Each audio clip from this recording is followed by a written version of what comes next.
नमस्कार दोस्तों, एक बार फिर से स्वागत है आप सभी का हमारे YouTube चैनल ओम भक्ति स्टोरी में। आज हम आपको सुनाएंगे एक माँ की दुख भरी कहानी। बूढ़ी अंधी माँ को उसके ही बेटे ने पहचानने से मना कर दिया। दुनिया के सबसे सहनशील व्यक्ति है माँ। यह जो कहानी है ये सच्ची कहानी है। एक औरत जिसके शादी के 10 साल हो गए थे और उसकी एक भी संतान नहीं थी। इस बात से घर के आसपास के लोग तरह तरह की बातें बनाते, उससे बांझ कहते। अब वह औरत इन बातों से परेशान होकर वह हर मंदिर, मस्जिद, गुरुद्वारा हर जगह जाती और मन्नतें मांगती। हर किसी के कहे अनुसार हर अच्छे से अच्छे डॉक्टर के पास इलाज कराने जाती कि उसे किसी भी तरह एक संतान की प्राप्ति हो जाए। काफ़ी पूजा अर्चना, दवाई, दर्पण के बाद उसे एक पुत्र की प्राप्त होती है।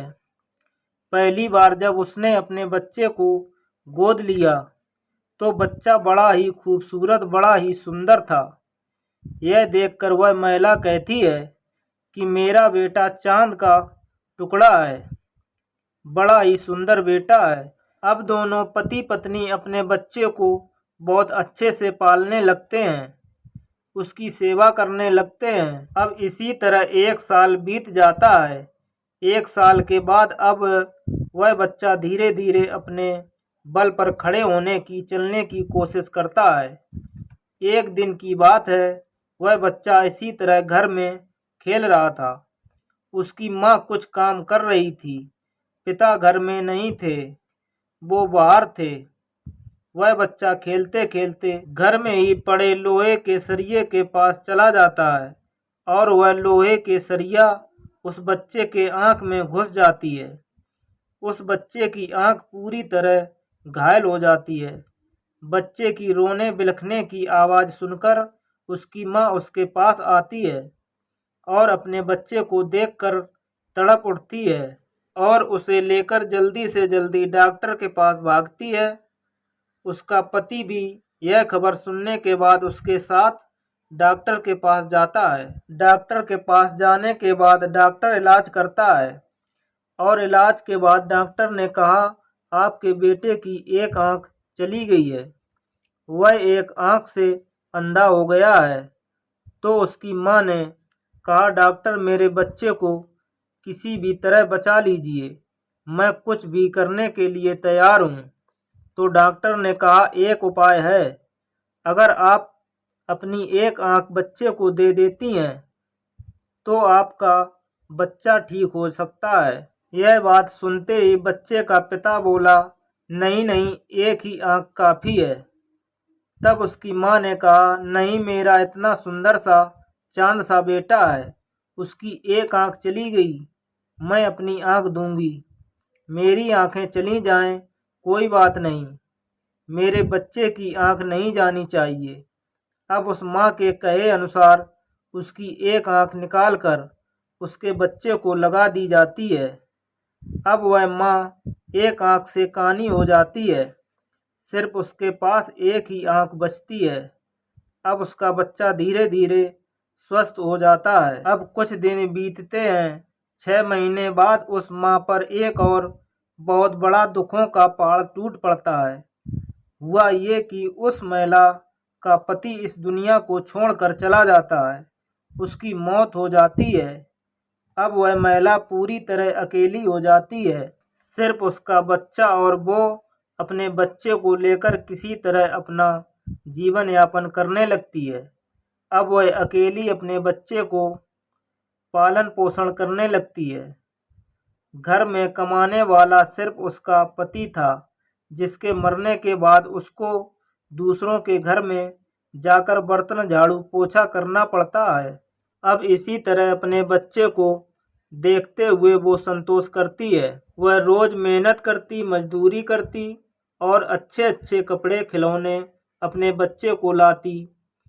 जब वह बच्चा धीरे धीरे बड़ा हुआ, 4-5 साल का हो गया, तब उस माँ ने अपने बच्चे को इंग्लिश मीडियम गवर्नमेंट स्कूल में दाखिला दिलाया।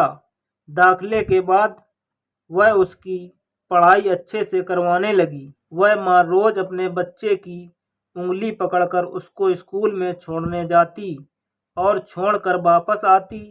यही काम रोज का था। एक दिन उस बच्चे के दोस्तों ने देखा कि उसकी माँ कानी है, एक आंख से अंधी है, तो उस बच्चे को चिढ़ाने लगते हैं कि अरे इसकी माँ तो कानी है, एक आंख से अंधी है, ये तो अंधी का बेटा है। अब वह यह बात बच्चे को बहुत ज़्यादा बुरी लगती है। जब उसकी माँ उसे लेने के लिए आती है तब वह बच्चा अपनी माँ से कहता है, मम्मी आप मुझे लेने मत आया करो, मेरे दोस्त मुझे चिढ़ाते हैं और कहते हैं इसकी माँ अंधी है, इसकी माँ कानी है, यह कानी का बेटा है, अंधी का बेटा है, मुझे अच्छा नहीं लगता। यह बात सुनने के बाद उसकी माँ कुछ नहीं कहती और कहती है ठीक है, मैं तुम्हें लेने के लिए यहाँ पहुँचाने के लिए नहीं आऊँगी, तुम अच्छे से जाना और अच्छे से आना। अब धीरे धीरे समय बीतता है। वह बच्चा पढ़ने लिखने में बहुत तेज हो जाता है और हाई स्कूल पास करता है, इंटर पास करता है, आगे की पढ़ाई के लिए शहर चला जाता है। अब उसकी माँ के ऊपर जिम्मेदारियाँ का बोझ और अधिक हो जाता है। शहर की पढ़ाई, रूम का खर्चा, खाने का खर्चा, कॉलेज की फीस, इतने सारे खर्चे उस बेटे के हो जाते हैं। अब वह अकेली माँ 10 घरों में बर्तन मांजने लगती है। सुबह 6 बजे से लेकर शाम के 10 बजे तक काम करती रहती है और महीने के 10,000 रुपये अपने बेटे के लिए लिफाफे में भरकर भेजती है। और इस तरह वो माँ इतनी मेहनत करके बिना थके बिना आराम किए उस बच्चे को पढ़ाने लगती है। वो सोचती है कि एक दिन मेरा बेटा कलेक्टर बनेगा, तब मेरे सारे दुख दूर हो जाएंगे, तब मुझे कोई काम नहीं करना पड़ेगा, आराम करूंगी, धन संपत्ति होगी। इस बात को सोचते हुए वह माँ अपने बेटे की पढ़ाई में दिन रात एक कर देती है। उसकी हथेलियों की रेखाएं बर्तन मांजते मांजते मिट जाती हैं। कुछ सालों की मेहनत के बाद वह बच्चा अपनी माँ को चिट्ठी लिखता है और वह चिट्ठी में लिखता है, माँ मैं कलेक्टर बन गया हूँ। तब माँ ने सोचा, बेटा चिट्ठी में लिखकर भेज रहे हो कि मैं कलेक्टर बन गया, लेकिन घर नहीं आए। अरे बेटा मैं तो तुम्हें आँखों से देखना चाहती हूँ, कितने साल हो गए तुझे देखे हुए, मैंने अभी तक तुम्हारा चेहरा नहीं देखा। बेटा जल्दी से घर आ जाओ, मैं तुझे देखना चाहती हूँ। अब कुछ दिन बीतते हैं। अब वह 4 महीने बाद उस बेटे की फिर से चिट्ठी आती है और कहता है, माँ मैंने शादी कर ली है, मैंने एक अमीर खानदान में अमीर बिजनेसमैन की बेटी से शादी की है। यह बात सुनते ही उस माँ का हृदय रो उठता है, तड़प उठता है कि मेरे कितने सपने थे कि मेरा बेटा बड़ा होगा, कलेक्टर बनेगा, बेटे का विवाह करूंगी, बहू आएगी, अपने हाथों से उसे डोली से उतारूंगी, हर घर में मिठाइयाँ बांटूंगी, खुशियाँ मनाऊंगी। सारे सपने सपने रह गए और बेटे ने अपनी मर्जी से शादी कर ली और मुझे बुलाना तक भी जरूरी नहीं समझा। यह सोचते हुए वह माँ कहती है, चलो कोई बात नहीं, बस वो दोनों खुशी से रहें। वह बूढ़ी माँ इसी आस से लगी रहती है, कभी ना कभी मेरा बेटा मेरी बहू मेरे पास तो जरूर आएंगे, 1-2 महीने के बाद जरूर आएंगे। अब इसी तरह 3-4 महीने बीत जाते हैं, लेकिन उस बूढ़ी माँ का बेटा और बहू घर नहीं आते। वह बूढ़ी माँ अपनी बहू को देखने के लिए तड़पती रहती है कि मैं अपनी बहू को देख लूं। अब इस तरह 10 महीने बीत जाते हैं और फिर वह बेटा अपनी माँ को चिट्ठी लिखता है और चिट्ठी में क्या लिखता है कि माँ तुम्हारा एक पोता हुआ है, तुम्हारी बहू माँ बन गई है। तब उस माँ का धीरज का पहाड़ टूट गया, उसे रहा नहीं गया। उसने सोचा बेटा तो नहीं आ रहा है, लेकिन मैं तो जा सकती हूँ। वह बूढ़ी माँ अपने पोते को देखने की लालसा में उसके लिए कुछ कपड़े, मिठाइयाँ, कुछ जूते, खिलौने खरीदती है और अपनी बहू के लिए साड़ी खरीदती है और इस सब सामानों को लेकर वह शहर की तरफ चल पड़ती है। अब बूढ़ी माँ के बेटे ने जो चिट्ठी लिखी थी, उस चिट्ठी पर जो पता था, उसी पते को लेकर वह शहर में आ जाती है जहाँ उसका बेटा था और सामने देखती है 2 मंजिला बंगला, नौकर चाकर, चमचमाती गाड़ी। यह देखकर वह बूढ़ी माँ बहुत खुश हो जाती है कि उसका बेटा आज कितनी ऐश और आराम की जिंदगी जी रहा है, कितना खुशी है। उस बूढ़ी माँ ने जैसे ही अपना पहला कदम उस घर के अंदर रखना चाहा, तो दरवाजे पर खड़े चौकीदार ने उसे रोक लिया और सोचने लगा कि यह काली कलूटी कानी बुढ़िया कहाँ जा रही है। उसने कहा, तुम कहाँ जा रही हो? तो उस बूढ़ी माँ ने कहा, बेटे, ये मेरे बेटे का घर है, मैं अपने बेटे को और पोते को देखने जा रही हूँ। तो उस चौकीदार ने कहा, तुमने क्या भांग खा रखी है? तुमने अपना चेहरा कभी शीशे में देखा है? काली कलूटी, फटे पुराने कपड़े पहने, एक आंख से कानी हो और कह रही हो कलेक्टर बाबू तुम्हारे बेटे हैं। जाओ, ये तुम्हारे बेटे का घर नहीं है। तब उस बूढ़ी माँ ने कहा, यह मेरे बेटे का ही घर है, यहाँ मेरा बेटा ही रहता है, तुम यह चिट्ठी देख लो। जब उस चौकीदार ने उस चिट्ठी को देखा तो उसने कहा, हाँ माँ, बात तो सच है, यह बूढ़ी माँ सच कह रही है। फिर उसने कहा, जाओ, कलेक्टर बाबू घर के अंदर हैं, घर के अंदर ऊपर वाले कमरे में हैं। अब वह बूढ़ी माँ घर के अंदर चली जाती है और जाते ही सबसे पहले वो अपने पोते को देखती है कि उसका पोता पालने में झूल रहा है। अब वह बूढ़ी माँ अपने पोते को देखते ही उसे गोद में उठाने के लिए, उसे लाड़ दुलार करने के लिए दौड़ती है और अपनी गोद में उठा लेती है। जैसे ही उस बूढ़ी माँ ने उस बच्चे को गोद में उठाया, वह बच्चा रोने लगता है। रसोई में काम कर रही उस बूढ़ी माँ की बहू ने जब अपने बच्चे की रोने की आवाज़ सुनी, तो उसने कहा, बच्चा क्यों रोने लगा, क्या बात है? और जो कमरे में उसका बेटा था वो भी भागता हुआ आया कि बच्चा इतनी तेज से क्यों रोने लगा। जब उसकी बहू ने देखा पुराने दुराने कपड़े पहने हुए काली कलूटी बुढ़िया उसके बच्चे को लिए हुए है, तो वह डर जाती है। वो सोचती है कि यह कोई बच्चे पकड़ने वाली है और वह तुरंत कहती है, तुझे किसी ने रोका नहीं, तुम यहाँ पर कैसे आ गई? कौन हो तुम? तब तक उस बूढ़ी माँ का बेटा भी आ जाता है।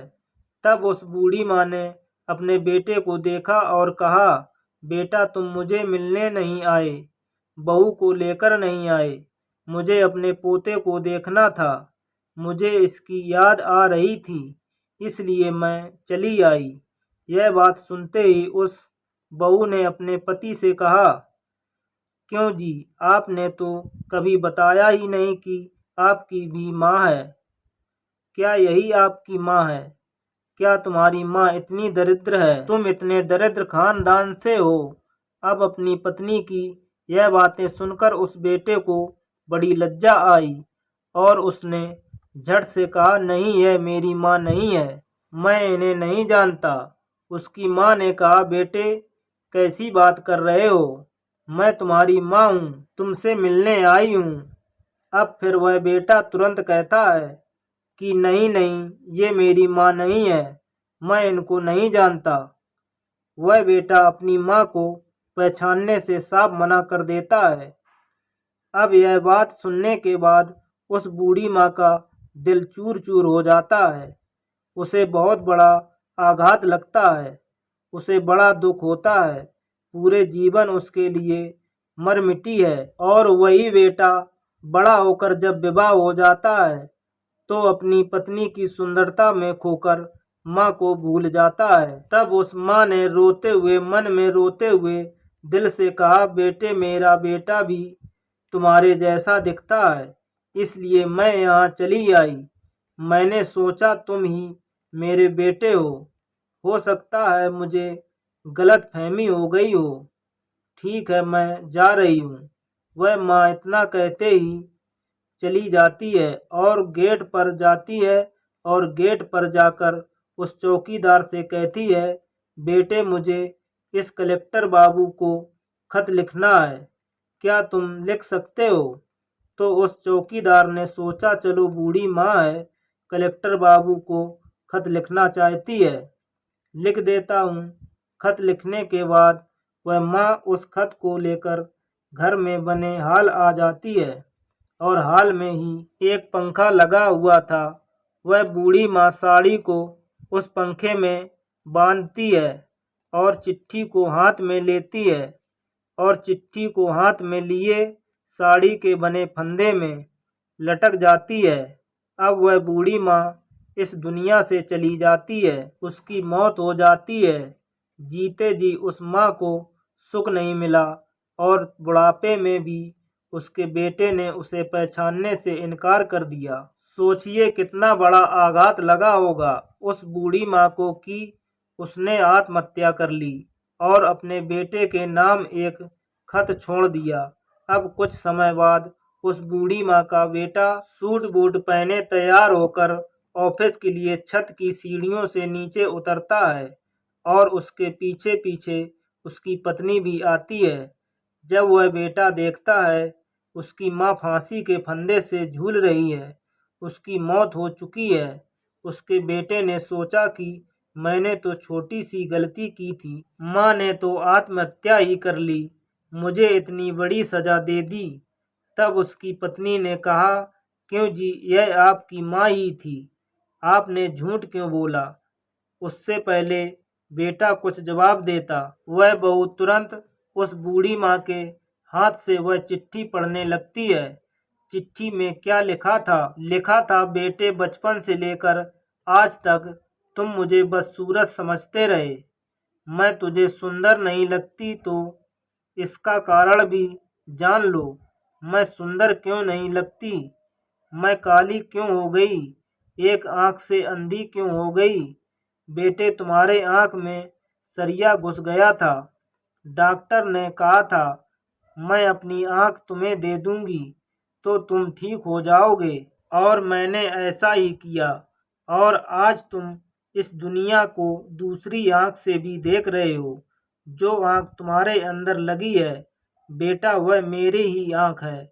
जाते जाते तुम्हें दुआ देती हूँ, तुम हमेशा खुश रहना।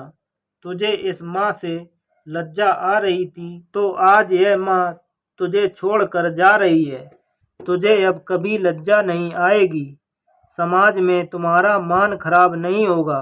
यह पत्र पढ़ते ही वह बेटा जमीन पर धराशायी हो जाता है और फूट फूट कर रोने लगता है। तो दोस्तों, ऐसी थी इस बूढ़ी माँ की दुख भरी कहानी, जिस माँ ने अपने बच्चे के लिए सर्वधन न्यौछावर कर दिया।